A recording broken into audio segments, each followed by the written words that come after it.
फौज ने अपनी रवायात के मुताबिक खुद एहतसाबी अमल के मरहले को मुकम्मल कर लिया। 9 मई को मुतअद्दिद गैरजन्स में जो पुरतशद्दुद वाक़यात हुए उस पर 2 इदारा जाती जामे इंक्वायरीज की गयी। उन जिम्मेदारान के खिलाफ तादीबी कार्रवाई अमल में लाई गई हैं। 3 अफसरान बाशमूल एक लेफ्टिनेंट जनरल के ओहदे के अफसर को नौकरी से बर्खास्त कर दिया गया है। 15 अफसरान बाशमूल 3 मेजर जनरल्स और 7 ब्रिगेडियर्स के ओहदे के अफसरान के खिलाफ सख्त तादीबी कार्रवाई मुकम्मल की जा चुकी है। 9 मई फौज में खुद एहतसाबी का अमल शुरू। जिना हाउस समेत फौजी तनसीबात के तहफ़्फ़ुज़ में नाकामी पर पाक फौज का बड़ा इक़दाम। लेफ्टिनेंट जनरल समेत 3 अफसरान नौकरी से बरतरफ।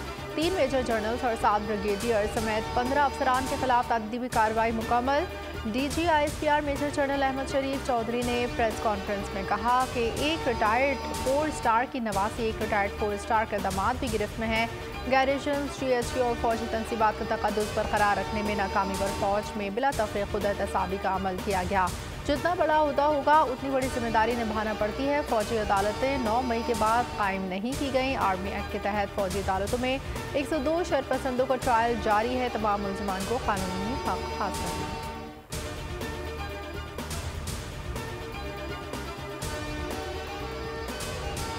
पाकिस्तान के खिलाफ एक बहुत बड़ी साजिश थी। अब तक की तहकीकात से साबित हुआ है कि साने 9 मई की मनसूबाबंदी गुज़श्ता कई महीनों से चल रही थी। इस मनसूबाबंदी के तहत पहले इज़्तिराबी माहौल बनाया गया, फिर लोगों के जज्बात को इश्तिआल दिलाया गया और फौज के खिलाफ उकसाया गया। अब तक की तहकीकात में बहुत से शवाहिद मिल चुके हैं। अफवाज पाकिस्तान के खिलाफ घनौना प्रोपेगेंडा किया गया, यहाँ तक के शोहदाए पाकिस्तान के खानदानों की दिल आजारी की गई। शोहदा के ये खानदान आज पूरी कौम और हम सब से बड़े सवाल कर रहे हैं।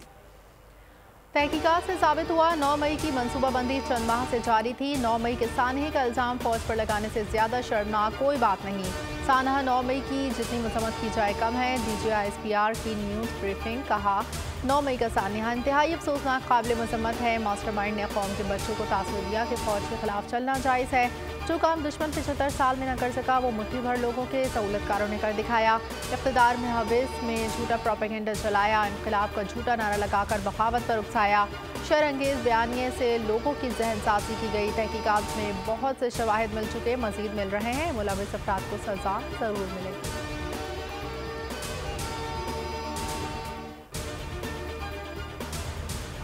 मुल्कत पाकिस्तान को सबसे बड़ा ख़तरा अंदरूनी इंतशार से है। अगर हमने इस अंदरूनी इंतशार का रास्ता ना रोका तो ये बैरूनी जलगार का रास्ता हमवार करेगा। हमारी सहाफ़ी कम्युनिटी से हमेशा से ये दरख्वास्त रही है, मुस्बत क्रिटिसिज्म कीजिए। ज़िम्मेदाराना सहाफ़त जो सी है ये इस वक्त मुल्क के लिए अहम है ताकि हमारे माशरे में हिजान कम। हमारे लिए तमाम हकीकी सियासी जमातें काबिल एहतराम है, मुकद्दम है और बिला पाकिस्तान को सबसे बड़ा खतरा अंदरूनी इंतशार से है। अगर हमने इस इंतशार का रास्ता ना रोका तो ये बैरूनी अलगार का रास्ता हमवार करेगा। तर्जुमान पाक फौज मेजर जनरल अहमद शरीफ कहते हैं हुकूमत पाकिस्तान संजीदगी से इस पर गौर कर रही है। अखलाकियात, सजा व जजा की भी ज़रूरत है और इसमें सहाफ़ियों का अहम किरदार है और इनको चाहिए कि वो जिम्मेदाराना सहाफ़त करें। सनसनीखेज सहाफ़त ना की जाए, माशरे में नफरत और हिजान अंगेज़ी कम की जाए। फौज चाहती है कि तमाम सियासी स्टेक होल्डर्स आपस में बैठ कर कौमी इत्तेफ़ाक़ राय पैदा करें ताकि अवाम में एतमाद पैदा हो।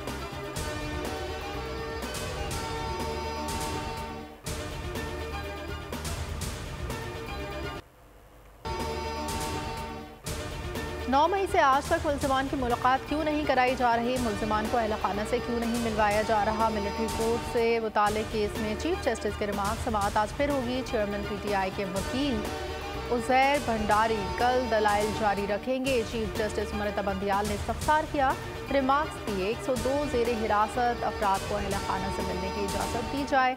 जो अफराद गिरफ्तार किए गए उनकी मुकम्मल तफसीलात फराहम करें। बुनियादी सवाल ये है कि आर्मी एक्ट का इत्तलाक सिविलियंस पर होता है या नहीं। अगर सिविलियंस को बुनियादी हुकूक से महरूम नहीं किया जा सकता तो बात ख़त्म। कानून की शिक़ें चैलेंज करते हुए मामला पेचीदा कर रहे हैं।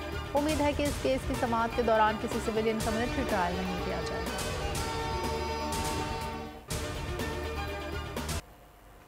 हम मिलिट्री कोर्ट्स को कैसे कहें, वो अदालतें नहीं हैं। क्या मिलिट्री कोर्ट्स के फैसले चैलेंज नहीं हो सकते? सुप्रीम कोर्ट की फौजी अदालतों में सिविलियंस के ट्रायल से मुतालिक केस में रिमार्क्स। जस्टिस मुनीब अख्तर ने अहम सवाल उठाते हुए कहा, मुल्क में इमरजेंसी नाफिज हो, बुनियादी हुकूक मुअत्तल हों, तो क्या फिर सिविलियंस का मिलिट्री कोर्ट में ट्रायल हो सकता है? जस्टिस आयशा मलिक ने इस्तफसार किया कि क्या हमारे खित्ते में सिविलियन का फौजी अदालतों में ट्रायल होता है? रिटायर्ड अफसर का हाजिर सर्विस के साथ गठजोड़ हो सकता है, आम शहरी का कैसे? जस्टिस मज़ाहिर नकवी ने कहा कि आप कहना चाहते हैं कि आर्टिकल 175 के तहत मतवाज़ी अदालती निज़ाम नहीं चल सकता। जस्टिस मज़ाहिर बोले कि हवालगी का मुतालबा किया जाता है।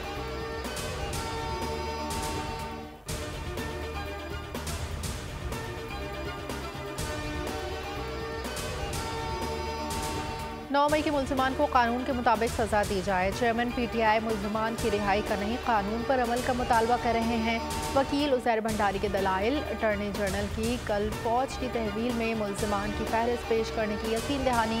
वकील सलमान अकरम राजा बोले, बताया गया था 102 अफराद फौज की तहवील में हैं। मेरी मालूमात के मुताबिक ज़ेर हिरासत अफराद की तादाद ज़्यादा है। कहाँ है कुछ मालूम नहीं। फैसले तक ट्रायल मुकम्मल हो गया तो दादरसी मुमकिन नहीं होगी। सिविलियंस का फौजी अदालतों में ट्रायल आइन के बुनियादी ढांचे के खिलाफ है। अदालत से कल अदम करार दे। इंसाफ तक रसाई हर शख्स का बुनियादी हक है।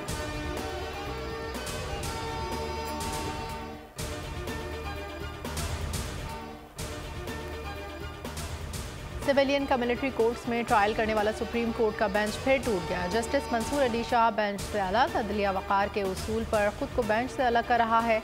दरख्वास्त मुनासिब हो तो जज के लिए बेहतर है कि वो केस से अलग हो जाए। जस्टिस मंसूर अली शाह का नोट। अटॉर्नी जनरल ने कहा कि एक दरख्वास्त गुजार जस्टिस मंसूर के रिश्तेदार हैं, इसलिए उन्होंने बेंच से अलग होने का फैसला किया। चीफ जस्टिस ने 6 रुकनी बेंच तश्कील देकर समाअत जारी रखी। रिमार्क्स दिए, आपकी चॉइस या ख्वाहिश पर बेंच नहीं बन सकते। अदालत को बदनाम किया जा रहा है। ऐसे इल्ज़ामात हुकूमत लगाएगी तो फिर क्या होगा? हमारे पास फैसलों के लिए कोई छड़ी नहीं। पहले जिन लोगों के पास छड़ी है, लेकिन उसकी अखलाकी अहमियत क्या है?